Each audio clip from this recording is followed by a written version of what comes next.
aujourd'hui, pour faire suite au sondage que j'ai mis la semaine dernière, donc pour le contenu de cette semaine, j'ai fait ma vidéo sur le plan d'action lundi. Donc normalement ça c'est bon. Si vous avez d'autres questions, bien sûr, n'hésitez pas. Et là, le deuxième sujet qui vous intéressait le plus, c'était la connaissance de soi. Et vous êtes plusieurs à y avoir répondu. Et vous étiez toutes dans le challenge. Donc je me dis, ok, on a fait des exercices pour mieux se connaître. J'ai publié beaucoup de choses pour mieux se connaître dans ce groupe. Et il y en a même qui suivent mon programme, donc qui ont un gros chapitre sur la connaissance de soi. Donc je pense qu'en fait là, c'est votre cerveau qui est en train de vous mentir. De vous dire que vous ne pouvez pas vous lancer parce que vous ne vous connaissez pas suffisamment, vous n'avez pas suffisamment confiance. Donc je pense que là-haut, il se passe des petites histoires qui vous empêchent d'avancer. Donc, je vais essayer de faire ça différemment. Là, en fait, la confiance, elle peut venir de deux manières. Donc soit en apprenant à se connaître, et là je pense que vous avez vraiment un maximum d'outils pour ça, soit en agissant. Et je pense que vous en avez besoin là. Là, je pense que c'est ce dont vous avez besoin. Vous avez besoin qu'on arrête de tergiverser, de se dire oui, mais c'est pas le moment parce que je me connais pas assez, machin. Non. En fait, il y a deux choses. Soit vous avez le syndrome de l'imposteur alors que vous avez suffisamment de connaissances pour vous lancer.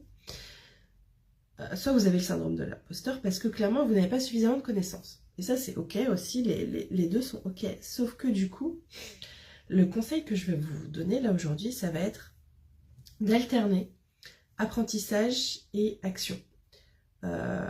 Donc évidemment, si vous voulez vous lancer votre projet, votre entreprise et en vivre, il va bien sûr falloir donner des conseils, à vos clients. Il va falloir donner quelque chose de concret à vos clients. Donc pour ça, soit vous avez la compétence maintenant, soit vous devez l'acquérir. Ça sert à rien d'accumuler un grand nombre de compétences avant de se lancer. Moi, ce que je vous conseille là aujourd'hui, c'est de choisir un domaine d'expertise. Et à chaque fois que vous apprenez quelque chose, vous l'appliquez. Vous pouvez l'appliquer soit avec vos clients, soit sur les réseaux, pour justement faire gagner en confiance vos prospects.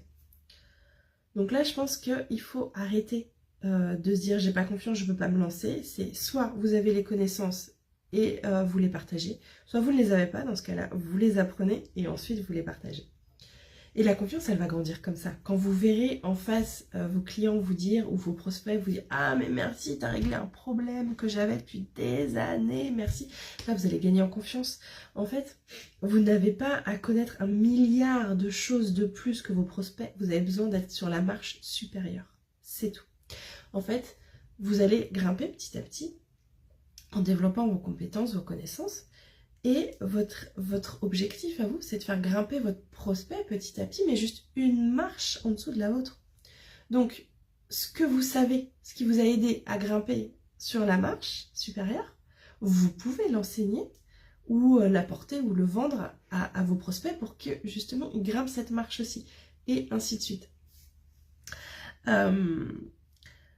Voilà, c'était ça que je voulais partager. Là, je suis en live et je ne vois pas les commentaires. Je vais aller voir au cas où, si j'ai des commentaires. Ce serait dommage de passer à côté. Hop, je prends juste 2 petites secondes pour voir si j'ai des commentaires. Non, pour l'instant, il n'y a rien. Ok. Donc, c'était ça. En fait, votre cerveau, clairement, vous raconte des histoires. Il vous dit que vous ne pouvez pas vous lancer parce que vous êtes un imposteur. Et c'est faux. Si vous avez décidé de vous lancer quelque part, c'est que vous avez des connaissances. Si vous n'en avez pas, allez les chercher et donc appliquez. N'attendez pas d'être en haut de la montagne pour aider les gens à la monter. Monter la première marche, aider les gens à la monter. Ensuite, qu'est-ce que je voulais vous dire? J'avais d'autres choses en tête. Je prends 2 secondes pour me remémorer ce que je voulais vous partager.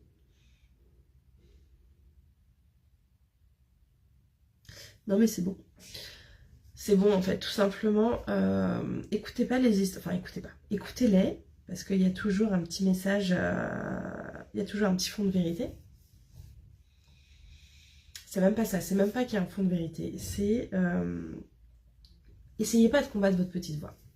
Parlez-lui, dites-lui, ok, t'as peur, c'est normal, c'est ton rôle, tu es censé me garder en sécurité, il n'y a pas de problème. Par contre, c'est pas toi qui décides aujourd'hui, aujourd'hui c'est moi qui décide, et je décide d'aller apporter des conseils aux personnes qui sont juste sur la marche en dessous pour les aider à monter d'une marche.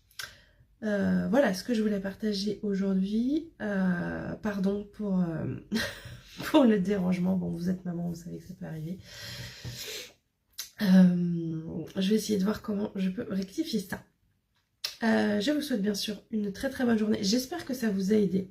Dites-moi parce que toutes celles qui ont suivi le challenge ont eu accès à des exercices pour mieux se connaître, à des enseignements et à des exercices pour mieux se connaître. Donc je serais curieuse de savoir ce que vous identifiez comme manque en fait. Qu'est-ce qui vous manque vraiment? Ça aurait été évidemment, bon j'ai lancé le live quand j'ai pu, donc c'est ok qu'il n'y ait pas grand monde, c'est ok, c'est normal, en plus on est mercredi, il n'y a pas de souci, mais dites-moi, vous avez suivi le challenge, vous avez eu des outils, dites-moi ce qui se passe dans votre tête, enfin ce qui comment je dis ça? Dites-moi ce que vous vous racontez, pourquoi vous dites encore que vous ne connaissez pas assez, qu'est-ce qui vous manque pour pouvoir justement faire un contenu qui répond mieux à vos besoins. Dites-moi vraiment ce qui vous manque. Je vais créer un sondage. Je pense que ça va être plus simple pour comprendre vos besoins. Voilà, c'est bon pour moi. Encore désolée pour cette vidéo coupée. Je vous souhaite une très très bonne journée et bien sûr de prendre soin de vous. À très vite.